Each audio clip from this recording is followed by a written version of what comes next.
ang Presidential Broadcast Service.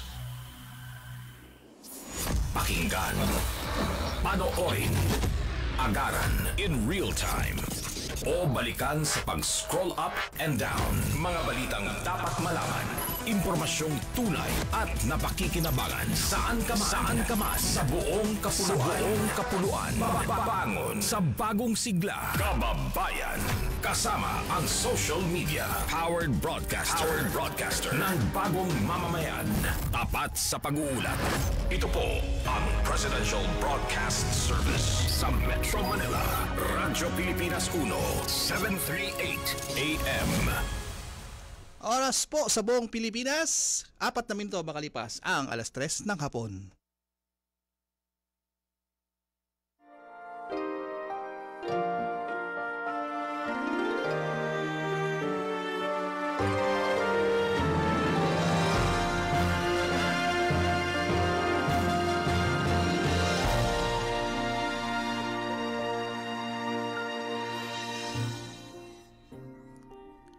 Magandang hapon po sa inyong lahat at welcome po tayo sa ating programang Kalinga Hatid ng Red Cross sa Radyo Pilipinas. Ngayong pong ikatlong linggo sa buwan ng Marso, March 17 po na tayo ngayon sa taong 2024. Kamusta po ang bawat isa sa inyo? At I'm sure ang kadalasan sa mga pag-weekend ay nasa bahay at nagpapahinga. Ang iba sa inyo ay syempre spend with their family, sa simbahan o sa mga pasyalan. At with that, inaanyayahan po namin kayong pakinggan ng ating programa, sundan at tunghayan ang ating talakayan hanggang 4:00 po tayo ng hapon. At syempre tayo po ay live sa Kalinga Hatid Facebook page sa Radyo Pilipinas din po. At syempre tayo napapanood sa TV Plus Channel 3 at sa Affordabox Channel 45 to 49 at syempre sa ating radyo 738 kHz sa AM band. At nais nating pasalamatan ng bumubuo ng ating programa mula sa Presidential Broadcasting Service ang ating Direktor Bong Aportadera at ang ating Station Manager Sir Alan Alyanige at ang ating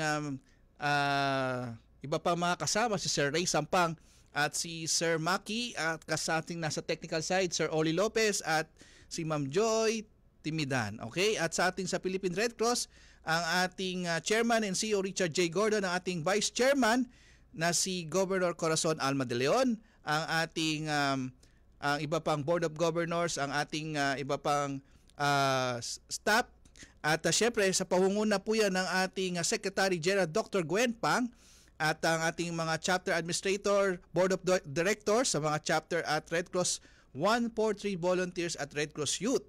At syempre napaka star-studded ang ating mga bisita ngayon dahil talaga namang pinaunlakan po tayo ng mga estudyante mula sa isang paaralan sa Valenzuela.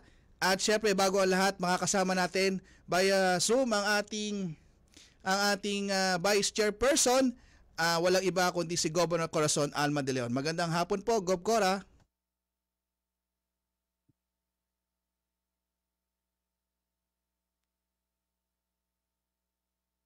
Wala pa. Okay. Gov. Cora, narinig niyo ako? Hindi niya ako narinig eh.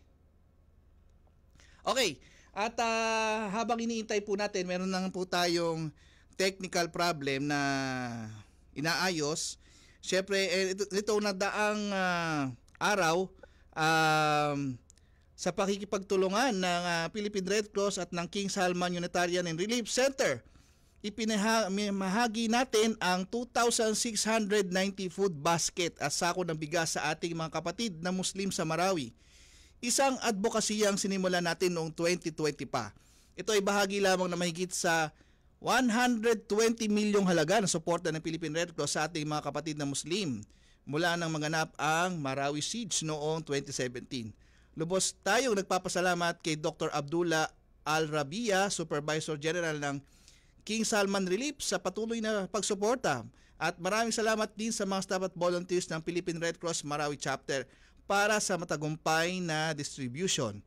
At pinapasalamatan po sa pangunguna ng ating Chairman and CEO Richard J. Gordon at Secretary Dr. Gwen Pang ang mga kaibigan po, ang kakasamahan po nilang Board of Governors na si Governor Tony Soriano sa pagiging kinatawan ng Philippine Red Cross sa pagpapamahagi ng mga food baskets, okay? At kay Lanao del Sur Governor Bobit Andiong sa kanilang pagsuporta dito sa mga advocacy at programa ng Philippine Red Cross. Narinig ba ako ni Gov Cora? Gov Cora, magandang hapon. Oo, narinig kita. Pero ako daw hindi makita. Opo, ayos na po Gov Cora, okay na. O sige, start na tayo. Opo, meron po kayong mensahe at paunang mensahe, ma'am? Well, natutuwa ako na dahil yung Kalinga Hatid ng Red Cross, ang i-feature natin yung First Aid Olympics, no? At marami tayong bisita ngayon, 6. Natutuwa ako dahil mga kabataan. Yes po. Ang panauhin natin. Opo. Mamaya na natin papag-greet sila, di ba? Go ahead. Opo. Simulan mo na. Opo. Ito po ay naganap noong ika-7 ng buwan ng Marso, dyan po sa isang Astrodome sa Our Lady of Lourdes College. Sa pangunguna po yan ng kanilang Board of Director. At syempre, mga kasama natin, mga estudyante po, grade 9 and 10 students ng Valenzuela National High School. Si Ma'am Shekina Alexa Halcon. Magandang hapon, Ma'am Shekina. Ayos parang artistang singer to Hindi ba Shakira to? At si Ma'am Patricia De Vera. Very familiar ang name. Magandang hapon, Ma'am Pat. Magandang hapon po. Ayan. At si Samantha Susain Ortiz. Magandang hapon. Magandang hapon po. Hello. Yes, at kasama nilang advisor nila na si Hernani Nacario at Justin Ortiz. Itong advisor nila, Gov Cora, ay mga Red Cross Youth advisor sa Youth Council nila dyan sa Valenzuela Chapter. At mga kasama... pero wala pa si Justin Cruz. Ang nandito si Hernani Macario, tama ba? Yes. Nandito na po ako, ma'am. Nandyan na po. Nandyan na daw po, ma'am. Okay. Okay. Si Evangeline Manalili, nandyan na. Evangeline Mananili, ang chapter... Yes po, ma'am. Ayan, hello. Good afternoon, ma'am. Hello po, good afternoon. Siya ang chapter service representative ng Safety Services ng Philippine Red Cross Valenzuela City Chapter at nais nating pasalamatan ng kanilang OIC ngayon si Sir Remelito De Leon at ang kanilang syempre ang OIC nila syempre si Denver Llarenas. Magandang hapon, Gov Cora, sa mga bisita natin. Yes, natutuwa ako na mga kabataan ang ating panauhin ngayon. Although full house tayo dahil 6 sila, 2 tayo, 8 tayo lahat. Yes po, ma'am. Simulan na natin ang interview dahil gusto nating malaman paano sila napasali sa First Aid Olympics ng Philippine Red Cross kamakailan. Magkwento sila paano sila napasali. Sunod-sunod sila, si Shekina, si Patricia, si Samantha. Go ahead, Shekina. Unahin natin. Nag-initiate po ako sa MAPE teacher namin, which is isa po sa advisor namin. Kaya po ako napasali sa Red Cross Youth. Ikaw si Shekina. Apo. Ayos ang pangalan. Si Shekina. Patricia. Simula pa po talaga noong bata pa ako, I've always open, lalo na po sa Philippine Red Cross, especially po kapag nakikita ko po yung organisasyon na ito sa mga sikat na news na may ginagawa pong kamangha-mangha katulad na lamang po ng mga pagtulong sa ibang tao.